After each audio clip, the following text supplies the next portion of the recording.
Roll call vote. Robin Whitecloud, Yes. Jody Barnett, Yes. Anna Marshall, Yes. Jody Phillips. Yes.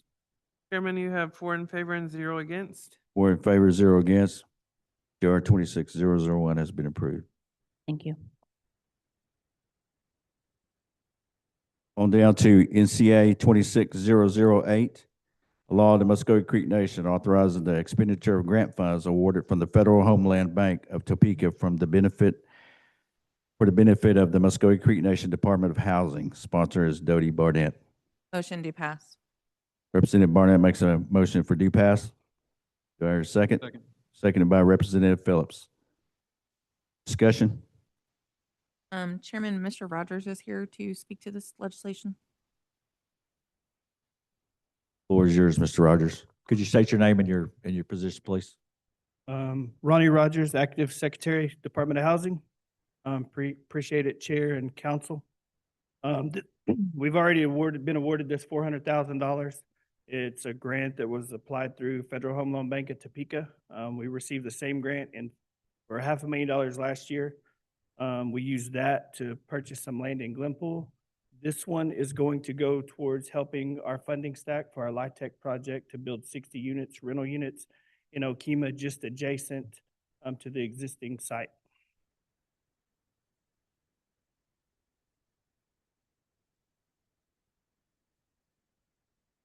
Thank you, Mr. Rogers. Any more discussion?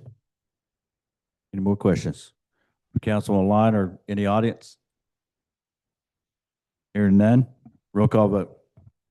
Jody Barnett, Yes. Anna Marshall, Yes. Jody Phillips, Yes. Robin Whitecloud. Yes.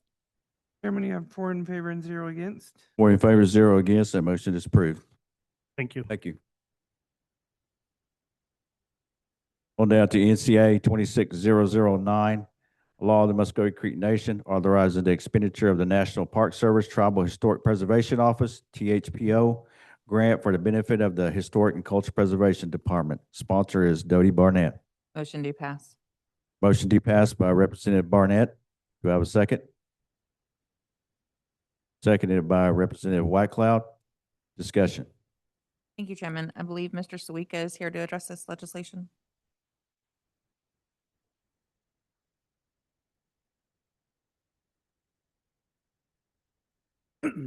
Floor is yours.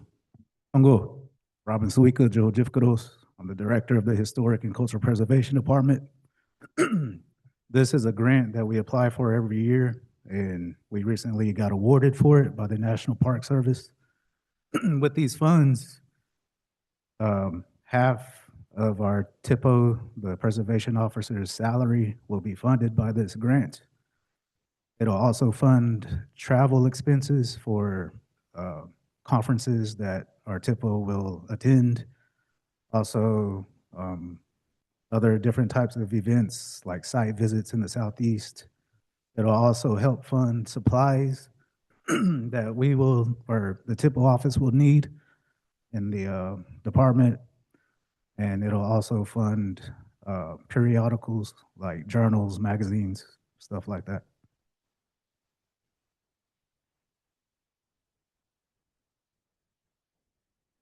Any questions from the committee? Any questions, council online or in attendance? Hearing none, roll call vote. Jody Barnett, Yes. Anna Marshall. Yeah. What was that, Anna? Anna Marshall, Yes. Jody Phillips, Yes. Robin Whitecloud. Yes. Chairman, you have 4 in favor and 0 against. 4 in favor, 0 against. That motion is approved. Maru. On down to NCA 26010, a law of the Muscogee Creek Nation authorizing the expenditure of the Ralph T. Coe Center Rehoming Program grant for the benefit of the Department of Cultural and Humanities. Sponsor is Cody Phillips. Motion to pass, Chairman. Mr. Phillips makes a motion to do pass. Second. Seconded by Representative Barnett. Discussion.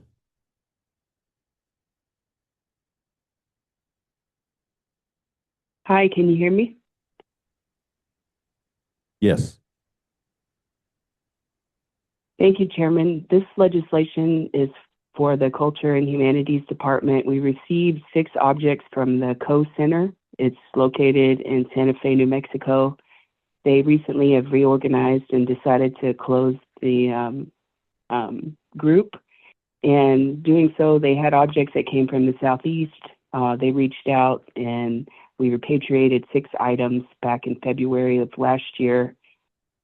We didn't know, but they recently sent us this rehoming grant and asked us to use it for interpretation of the objects or to display them, curate them, and to do a future exhibit with the items.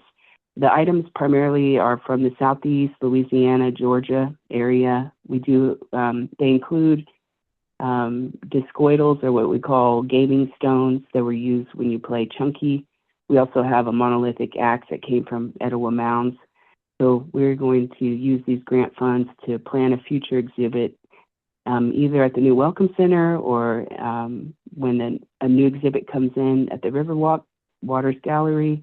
So we have a few things in mind, but these grant funds were awarded due to the repatriation of the items from the Code Center. Thank you. Will you state your name and your title for our new representatives here? Yes, my name's Raylan Butler. I'm Secretary of Culture and Humanities. Thank you, ma'am. Any more discussion? Any more questions? Council Chair. online? Excuse me. I do apologize. I needed to, I'm sorry, I should have announced the Secretary of Culture and Humanities, Butler. I do apologize. Any more questions? Hearing none, roll call vote. Cody Phillips, Yes. Robin Whitecloud, Yes. Jody Barnett, Yes. Anna Marshall. Yes. Chairman, you have 4 in favor and 0 against. 4 in favor, 0 against. That motion is approved. Thank you, Ms. Butler. On down to NCA 26011, a law of the Muscogee Creek Nation appropriating funds to create the Wvkvkye Mentor Apprentice Program. Sponsor is Galen Cloud. Motion do pass. Representative Barnett makes a motion to pass. Do I have a second? Seconded by Representative Phillips. Discussion.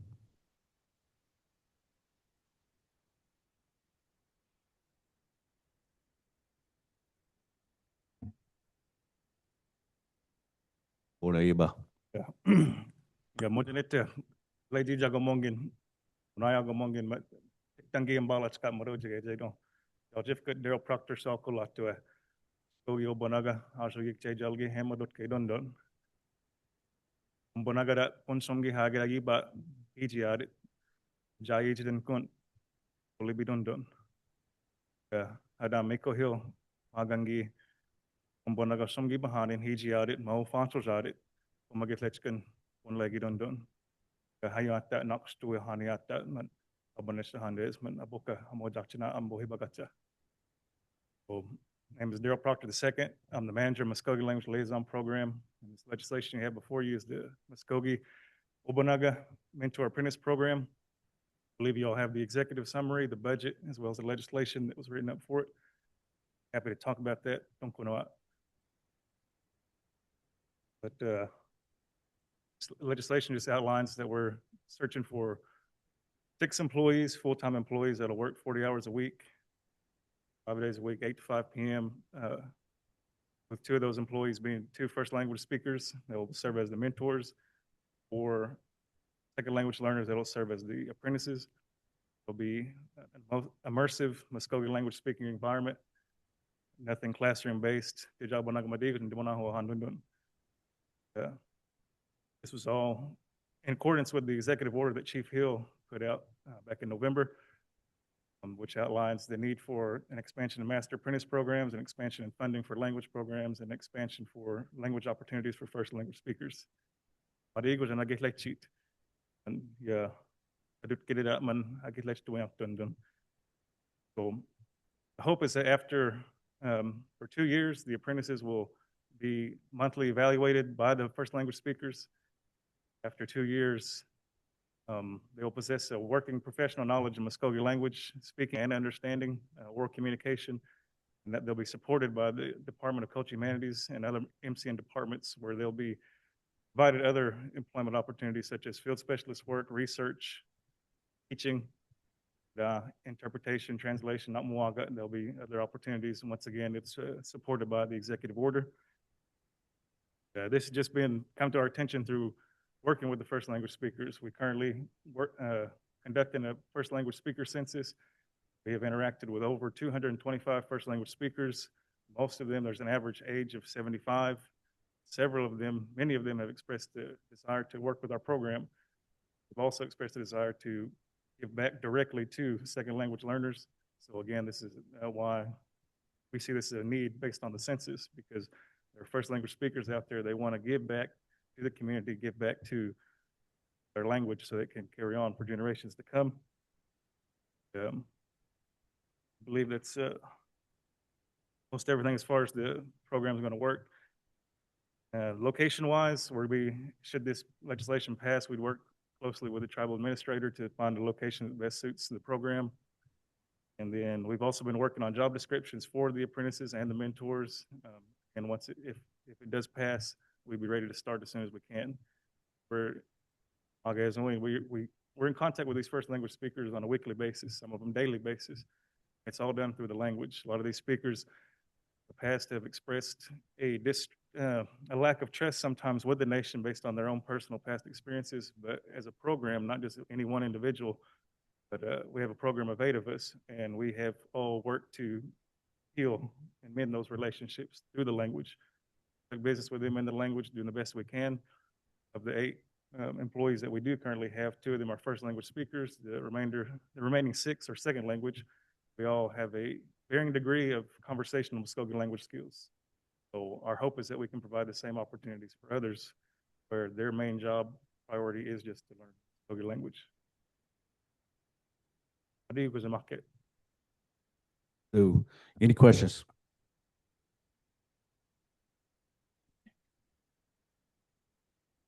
Representative Barnett? Thank you, Chairman. What will be the criteria for the candidates? Criteria, we have been thinking about definitely making sure Muscogee citizens.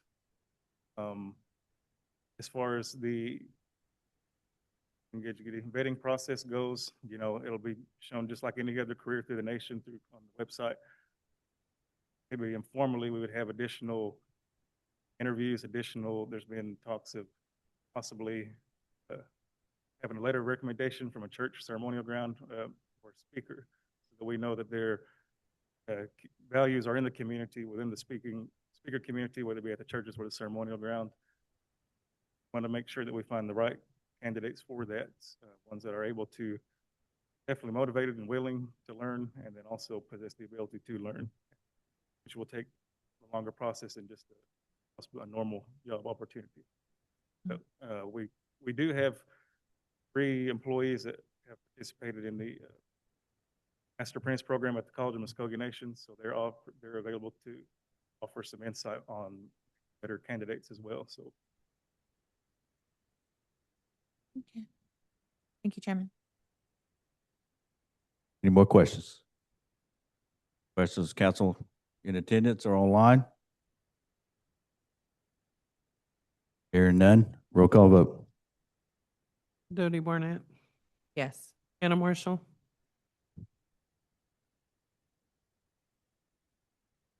Anna Marshall, Jody Phillips, Yes. Robin Whitecloud, Yes. Anna Marshall. Chairman, you have 3 in favor and 0 against. 3 in favor and 0 against. That motion is approved. We'll be sending this to BF&J funding.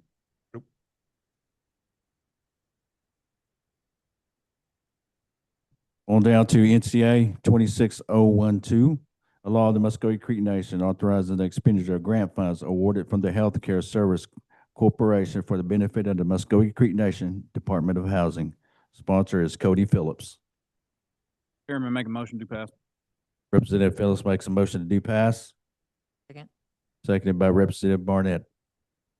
Open for discussion. Chairman, I do have, Acting Secretary, Mr. Rogers here to speak on this. Rogers, floor is yours. Thank you, Chair. Thank you, Council. This is $6,000 that was awarded to us from, or to the Department of Housing from Blue Cross and Blue Shield, and we're going to use that for emergency repair.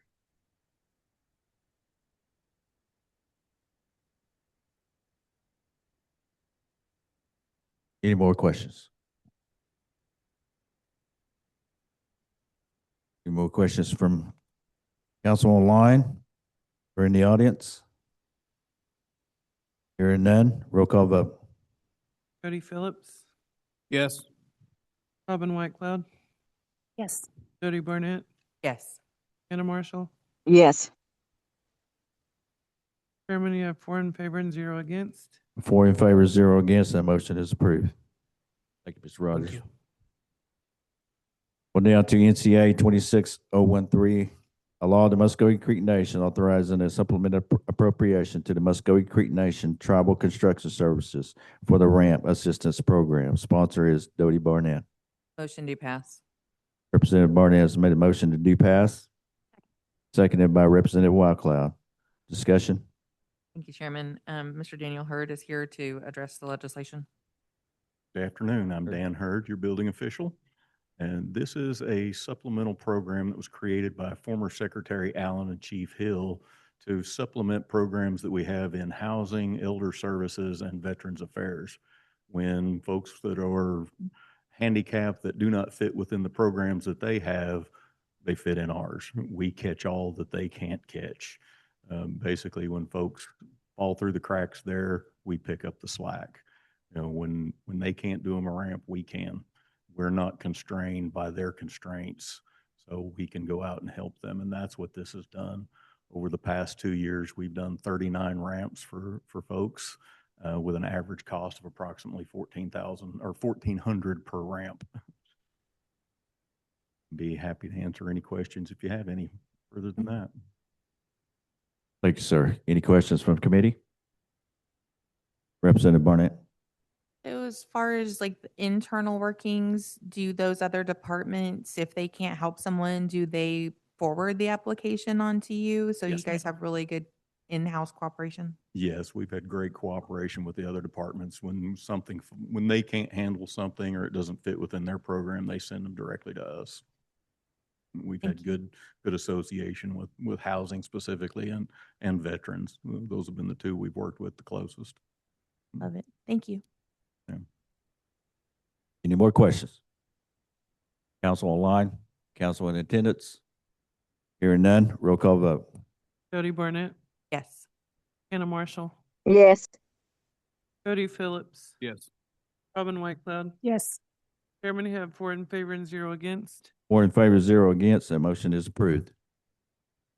On down to NCA 26014, a law of the Muscogee Creek Nation, amending Title 28 subsections 7-0107 entitled Exceptions. Sponsor is Cody Phillips. Chairman, make a motion to pass. Representative Phillips makes a motion to pass. Second. Seconded by Representative Barnett. Discussion? Chairman, I have, Secretary of the Nation, Mr. Harjo here. Harjo, floor is yours. It's Jay Meadow, Speaker and Representative. This legislation is pretty straightforward, even though it is an amendment to the Tribal Utility Code of Law. The amendment comes entirely in this exceptions where it's intended to remove the Tribal Utility Authority from the parameters of tribal construction's construction requirements. And there's a number of reasons for that. We've been in contact with tribal construction to ensure that not only are they on board, but they understand the reasons for this request. And primarily, it surrounds the fact that tribal construction is not set up to do the type of construction needed for the Tribal Utility Authority. For instance, we have a $41.2 million NTIA award, which requires us to deploy 300-foot towers at certain locations, as well as dig in the ground to bury fiber. And some of the work they can do, but because the Tribal Utility Authority is not separated from the construction department, it could possibly lead to credential complications where tribal construction has to provide a timeline for the grant office as opposed to the tribal utility authority and our consultants that we're working with. And potentially their credentials could be on the line for, again, work that they're not doing day in, day out. And the other thing that would benefit is among our all of the grant awards or federal funding the Tribal Utility Authority receives, the Tribal Construction Department is able to do some of the work, but they can't be treated like a subcontractor because, again, we're not separated out, at least to this degree.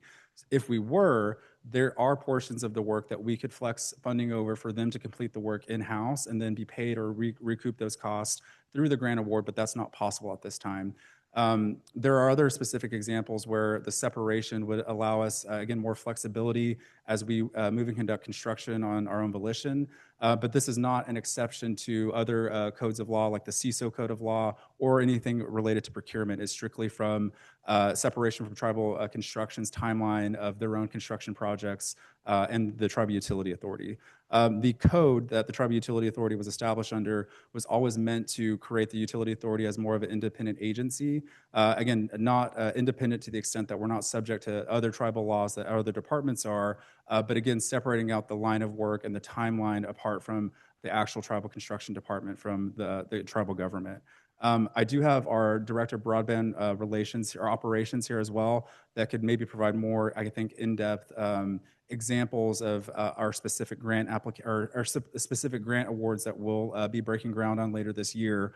But that's at a high level what we're requesting. And again, I think there's a lot of fiscal as well as timeline benefits for allowing the separation to occur. Again, we're just asking that the TUA be in charge of its own timeline in relation to its grant awards. That way it's not a burden to tribal construction and vice versa. Thank you, Mr. Harjo. Any questions? Any questions from council online or in attendance? Hearing none, roll call vote. Cody Phillips, Yes. Robin Whitecloud, Yes. Jody Barnett, Yes. Anna Marshall. Yes. Chairman, you have 4 in favor and 0 against. 4 in favor, 0 against. The motion is approved. On down to other business. We have Mr. James Williams, the Manager of Environmental Services here.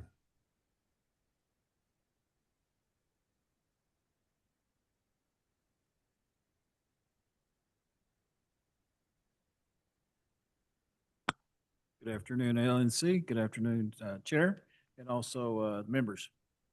My name is James Williams. I'm the manager of the Environmental Services Office. And we were wanting to speak a little bit about some of the programs that we have to offer for the different ceremonial ground and churches. However, I'd take a little step back since that needs to be a little bit more reviewed on that process of the church applications and the things that involve with the construction services, also getting some inspections. We've had in the past we've had some work that was done by independent contractors for our churches, our native churches. Work has been somewhat substandard, and they'll call us in to figure out what went wrong or why there's mold or why we're having issues. So I think there's a bigger discussion to have with Second Chief's help, and your help also, finding some more of the roles that we could play with the churches ceremonial. Second Chief. Hello, James. Hello, LNC. I think from our conversation that we had last Friday with the pastors in the pastors and chiefs meeting, it seems like to me that one, we need to clarify some things, maybe clarify the process for the applicant's sake and also for our sake also, because just going through the law earlier today, I was kind of unclear about when tribal construction really steps in and their role as far as, if they look at an application and the church just says we need a new roof, and so they go in and look at it and they go in and see that they need a new roof, but they also see that, hey, they need a new ceiling, this is substandard, this is substandard also. Do they add that into the report, or they just go by the application? Meaning that the money that's being appropriated. And so it's, so I don't want to get into a situation where they're just, the council appropriates the grant for a new roof at $20,000, but Tribal Construction goes in there and says, hey, you got $35,000 worth of stuff you need to do. So it kind of puts everybody in a weird situation of what do we do next? And so maybe that's kind of what we're looking at with Tallahassee is kind of we're in that situation of what do we do next, because there were some things that they need to be done that wasn't on the application, outside the scope of the application really. So I would just like to offer the tribes time to let's sit down and let's kind of iron out this application process so we're all on the same page. When does Tribal Construction step in? When does James Group step in? Are we just regulated to what the application says? What's our responsibility for a church or ceremonial ground? And hopefully we can get this backlog started and get them processed, because those are our churches and our grounds. And so we just want to do whatever we can to make this process smooth, so we all know where we're at, and so the accountability is there, because if it's on our shoulders, we definitely want to make sure that we're doing what we're supposed to be doing, not holding up any progress. So that's kind of what we're here for this morning as far as discussion. But I know it's a bigger discussion, so I just want to offer that, is that we're offering our time anytime the LNC can meet or the council wants to meet to iron this thing out, then we'll be available. Thank you, Second Chief. Thank you for being here. Thank you for taking your time. Mr. Williams, also thank you for being here. Any questions from the committee? Can you, maybe it's a discussion to have between Second Chief and Chairman Cloud, to set a date and a time that is most agreeable for everyone's schedule, but also the invitation list of who all needs to be at that table. Because obviously, like tribal construction and environmental and administrative, and then council, and so if you guys could get together and get us a date and time, and then the list of who was going to be at the table, that would be a great start. Okay, no problem. We can set that up, Chief. Any more questions? Any more? Here are no questions. Thank you. Okay. All right, Mado. On down to announcements. Do we have any announcements? Hearing none. On down to our benediction and adjournment. I would like to ask Representative Cody Phillips to do that. This will serve as our adjournment.